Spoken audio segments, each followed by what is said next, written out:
ધોરણ 11 કોમર્સ વિષય અર્થશાસ્ત્ર પ્રકરણ 5 આવક અને ખર્ચના ખ્યાલો.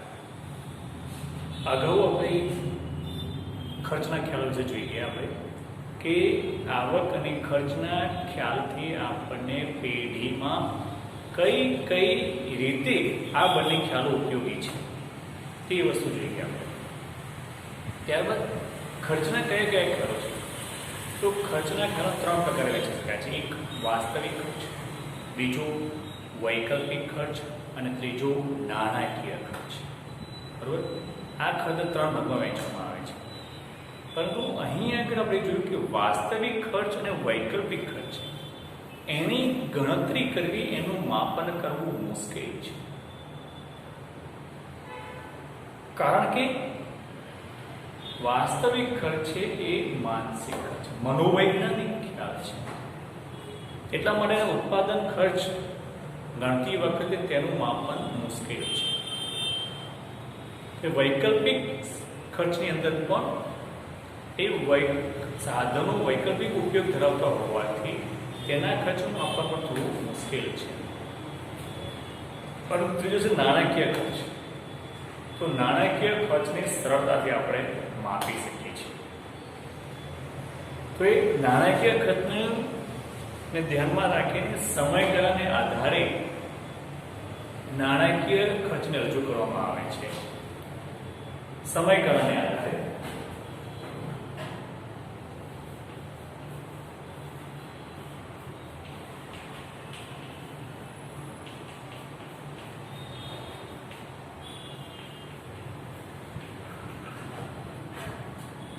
સમયગાળાને આધારે આપણે નાણાકીય ખર્ચની રચના થાય છે.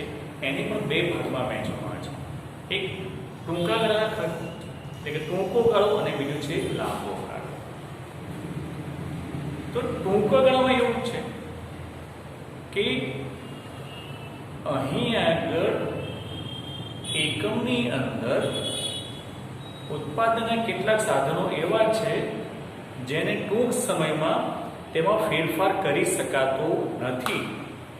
જે સાધનો સ્થિર છે, દાખલા તરીકે કારખાનાનું મકાન, યંત્ર સામગ્રી, બરોબર, પ્લાન્ટ, આ બધી વસ્તુ જે સ્થિર છે કે ટૂંક સમયમાં તેમાં કોઈ ફેરફાર કરી શકાતો નથી. પરંતુ કેટલાક સાધનો અસ્થિર છે જેને ટૂંક સમયમાં ફેરફાર કરી શકાય છે. દાખલા તરીકે કાચો માલ સામાન, દૈનિક મજૂરો, વીજળીનો વપરાશ. તો અહીં આગળ જે સાધનોમાં ટૂંક સમયમાં ફેરફાર કરીને ઉત્પાદનનો વધારો કરવામાં આવે તો તેવા ખર્ચને ટૂંકા ગાળાના ખર્ચ તરીકે ઓળખવામાં આવે છે. ખ્યાલ વિદ્યાર્થીઓ કે આપણે ઉત્પાદન વધારવું હોય ટૂંક સમયની અંદર તો કાચા માલ સામાનનો વપરાશ વધારી દઈએ, સાથે સાથે દૈનિક શ્રમિકોની સંખ્યા વધારી દઈએ, બરોબર. ઉત્પાદનનો સમય જે 8 કલાક છે એના બદલે 16 કલાક કામ કરીએ તો મકાનમાં કે પ્લાન્ટમાં કોઈ ફેરફાર કરવાની જરૂર નથી.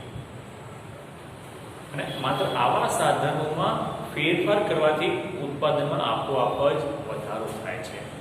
તો એવા સાધનો પાછળ જે ખર્ચ થાય તેને ટૂંકા ગાળાના ખર્ચ તરીકે ઓળખવામાં આવે છે. બીજું છે લાંબો ગાળો.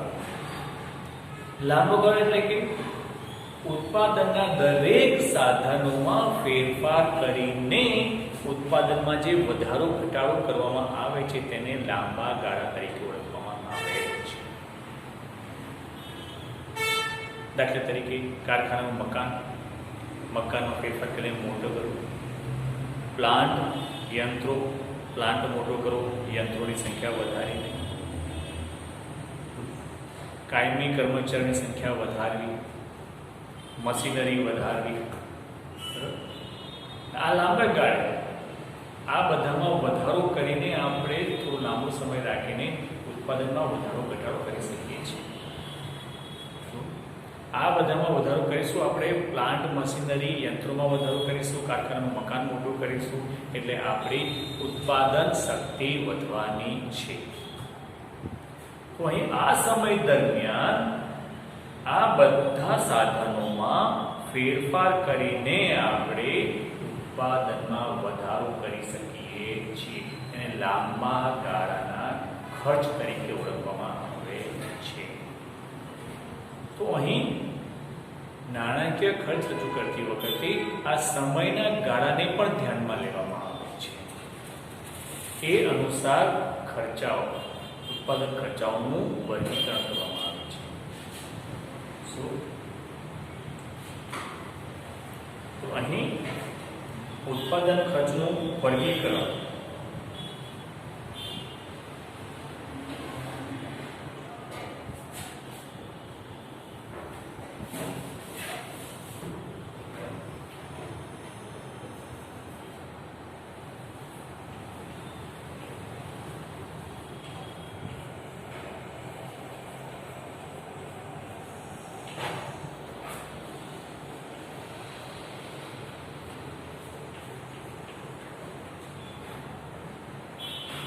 ઉત્પાદનના ખર્ચનું વર્ગીકરણ કરવામાં આવે છે.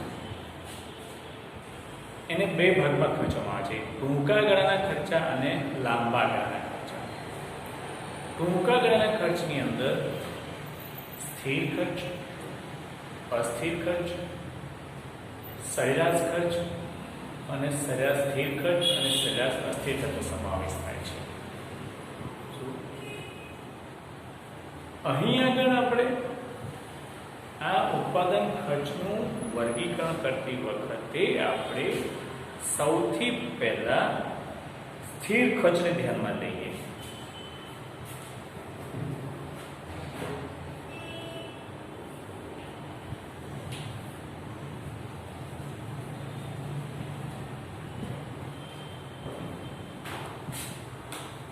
સ્થિર ખર્ચ તેના નામ અનુસાર જ જે ખર્ચા સ્થિર રહેતા હોય તેને આપણે સ્થિર ખર્ચ તરીકે ઓળખી શકીએ. એટલે કે જે ખર્ચને ઉત્પાદન વધે કે ઉત્પાદન ઘટે કે ઉત્પાદન શૂન્ય હોય તો પણ જે ખર્ચમાં કોઈ ફેરફાર થતો નથી તેને સ્થિર ખર્ચ તરીકે ઓળખવામાં આવે છે. એટલે કે જે ખર્ચને ઉત્પાદન વધારા ઘટાડા સાથે કોઈ નિસ્બત નથી તેવા ખર્ચને સ્થિર ખર્ચ તરીકે ઓળખવામાં આવે છે. દાખલા તરીકે કારખાનાના મકાનનું ભાડું. કારખાનું ચાલે કે ના ચાલે તો ભાડું તમારે આપવું જ પડે છે. બરોબર. કાયમી કર્મચારીઓનું વેતન. તો કાયમી કર્મચારીઓ જે કાયમ માટે આપણે કાયમી કરીએ તેવા કર્મચારીઓ, કારખાનું કે પેઢી ચાલતી હોય કે ન ચાલતી હોય તમારે વેતન આપવું જ પડે. લાયસન્સની ફી, તમે કારખાનું ચલાવવા માટે લાયસન્સ લીધું હોય, ફી લીધી હોય તો એની ફી તમારે ભરવી જ પડે છે. વાર્ષિક ફી હોય, તમે કારખાનું ચલાવો કે ના ચલાવો તમારી ફી ભરવી જ પડે. વીમા પ્રીમિયમ એ પણ તમારે ભરવું જ પડે છે. તો અહીં આ બધા ખર્ચા એવા છે કે ઉત્પાદન તમારું શૂન્ય હોય કે ઉત્પાદન તમારું ગમે તેટલું વધે કે ગમે તેટલું ઘટે પણ એ ખર્ચમાં કોઈ ફેરફાર થતો નથી તેને સ્થિર ખર્ચ તરીકે ઓળખવામાં આવે છે. જે આપણે અનુસૂચિ અને આકૃતિની મદદથી સમજીએ. બરોબર. તો આપણે જોઈએ સ્થિર ખર્ચની અનુસૂચિ અને આકૃતિ. બરોબર.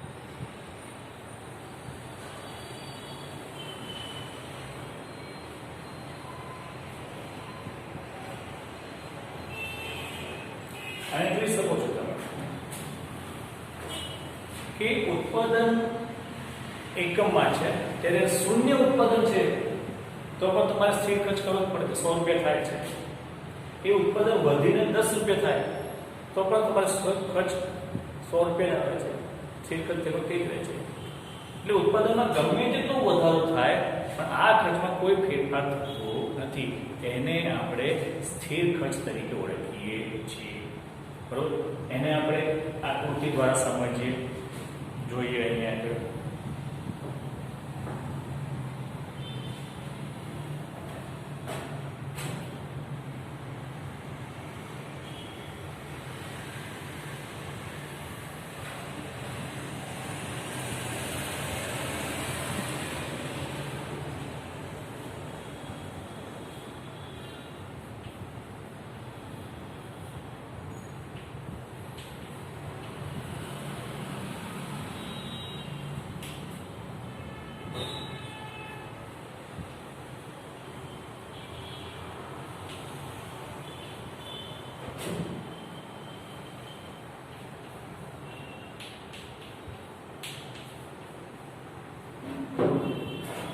અહીંયા કે જ્યારે ઉત્પાદન શૂન્ય છે ત્યારે ખર્ચ 100 છે. ત્યારે અહીંયા બીજું તપાસે જ્યારે ઉત્પાદન 10 એકમો થાય છે ત્યારે પણ ખર્ચ 100 છે.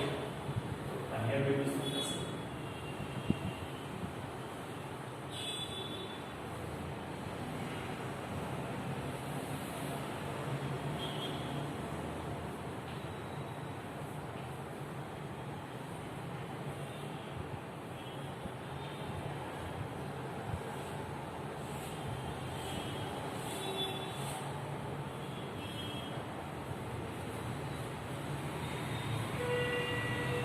જોઈ શકો છો તમે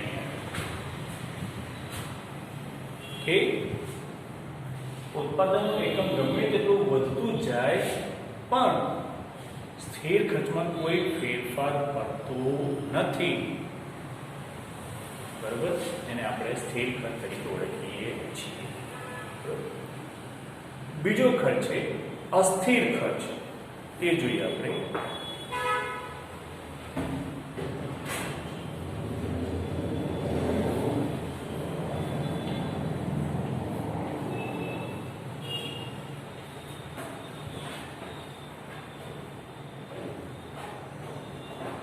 અસ્થિર ખર્ચ એટલે કે જે ખર્ચને ઉત્પાદન સાથે સીધો સંબંધ છે. એટલે કે જ્યારે ઉત્પાદન શૂન્ય હોય ત્યારે એ ખર્ચ પણ શૂન્ય હોય અને ઉત્પાદન જેમ વધે તેમ એ ખર્ચ પણ વધતો જાય અને ઉત્પાદન જેમ ઘટે તેમ ખર્ચ પણ ઘટતો જાય. તેવા ખર્ચને અસ્થિર ખર્ચ તરીકે ઓળખવામાં આવે છે. તેમાં કોનો સમાવેશ થાય છે? દાખલા કાચા માલ સામાનનો વપરાશ, વીજળીનો વપરાશ, દૈનિક શ્રમિકોનું વેતન. જો આપણે ઉત્પાદન ન કરવું હોય તો કાચા માલનો વપરાશ થતો નથી, તો તેવા સમયે કાચા માલનો કોઈ ખર્ચ રહેતો નથી. ખ્યાલ આવ્યો? પછી જેમ જેમ કાચો માલ વાપરતા જઈશું તેમ તેમ ઉત્પાદન વધતું જશે. શું? કાચા માલનો વપરાશ જેમ જેમ વધતો જાય તેમ તેમ તેની પાછળ થતો ખર્ચ વધતો જાય છે. તેવી જ રીતે વીજળીનો વપરાશ છે. વીજળીનું બિલ શેની પર આવે છે? વીજળીના વપરાશને આધારે. જેમ જેમ ઉત્પાદન વધારવા માટે આપણે વીજળીનો વપરાશ વધારે કરવો પડશે અને વીજળીનો વપરાશ વધારતા જઈશું તેમ વીજળીનું બિલ પણ વધતું જશે. આપણે ખ્યાલ આવી વિદ્યાર્થીઓ? બરોબર. તો આપણે અસ્થિર ખર્ચની આકૃતિ જોઈએ. આપણે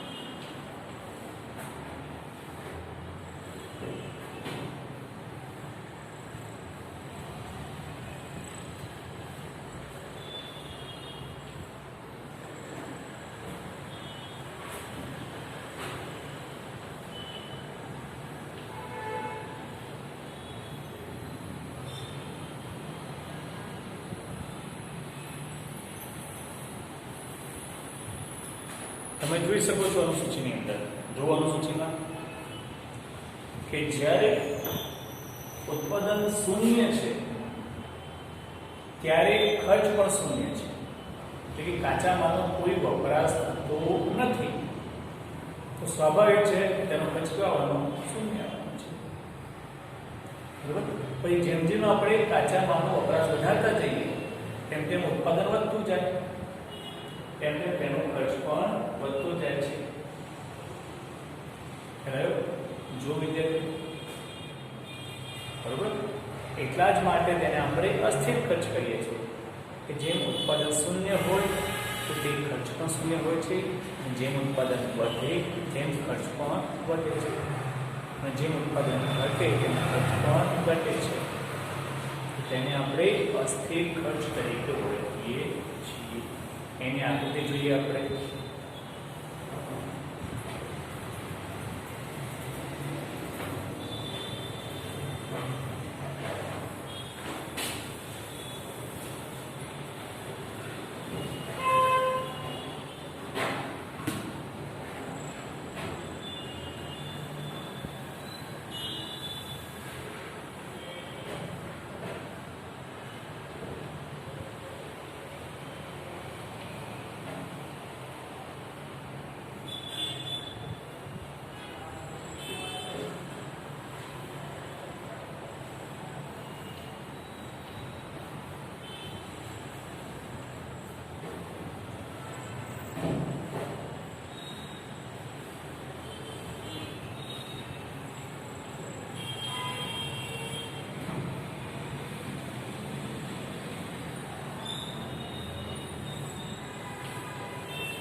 ઉત્પાદન શૂન્ય છે તે અસ્થિર પણ શૂન્ય છે. અહીંયા એક બિંદુ પાસે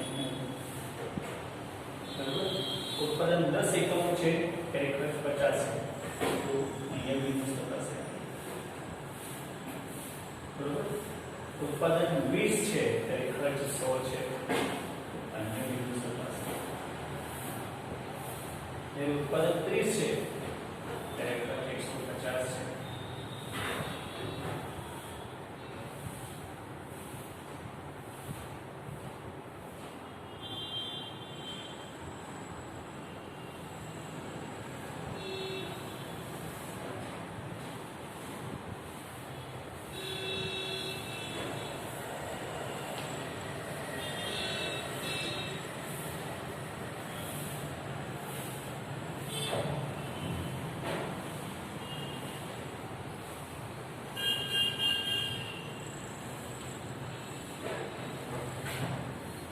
જોઈ શકો છો આપણે અસ્થિર ખર્ચની રેખા, બરોબર.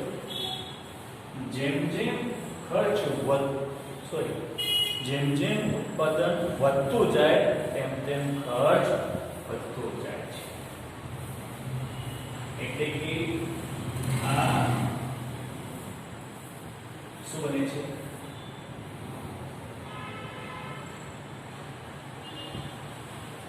રેખા ડાબી બાજુથી જમણી બાજુ નીચેથી ઉપરની તરફ વધે છે, ખસે છે, બરોબર. તો આ થઈ અસ્થિર ખર્ચ. ત્યારબાદ ત્રીજો ખર્ચ છે કુલ.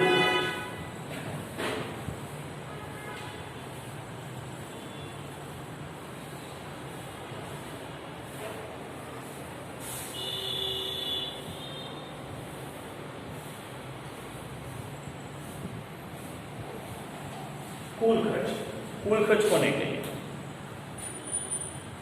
કે સ્થિર ખર્ચ, એટલે કે કુલ સ્થિર ખર્ચ અને કુલ અસ્થિર ખર્ચના સરવાળાને કુલ ખર્ચ તરીકે ઓળખવામાં આવે છે. સ્થિર ખર્ચ અને અસ્થિર ખર્ચનો સરવાળો એ બેથી જે પ્રાપ્ત થાય તેને આપણે કુલ ખર્ચ તરીકે જોઈએ છીએ. એની આપણે અનુસૂચિ જોઈએ આપણે.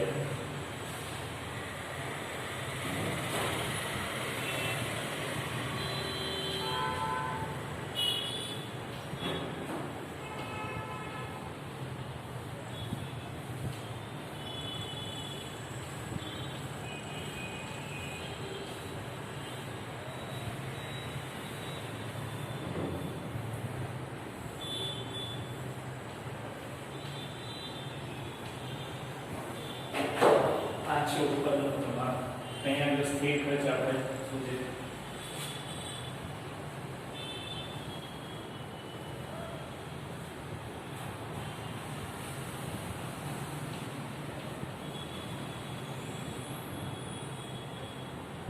બરોબર. આ સ્થિર ખર્ચ 0,